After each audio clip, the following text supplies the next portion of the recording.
Scuf Gaming is the #1 controller in console video games because of the paddles and just the overall quality of the controllers. Depending on what button layout you use, I use personally bumper jumper and my thrust is X. So in order for me to thrust, I have to take my right thumb off the right thumbstick and press the X button. However, with the Scuf controller, it allows me to use a paddle on the back of the controller and continuously aim at my opponent. That is pretty much the biggest benefit of having the paddles in a Scuf controller in general. The paddles on a Scuf are so important in Halo 5 because of the features such as thrust, all the different abilities such as auto stabilize, there's ground pound, all these different abilities, but most importantly thrust.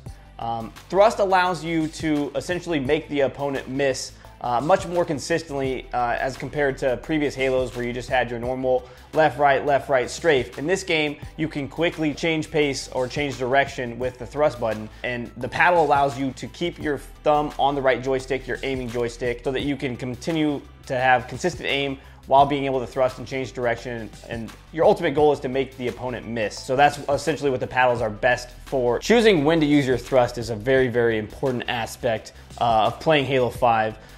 I would say the biggest thing is just to switch it up. A lot of players will shoot 1, 2, 3, 4 and then thrust in between their 4th and their 5th shot. And the ultimate goal on that is just to try and get them to miss towards the end of the battle.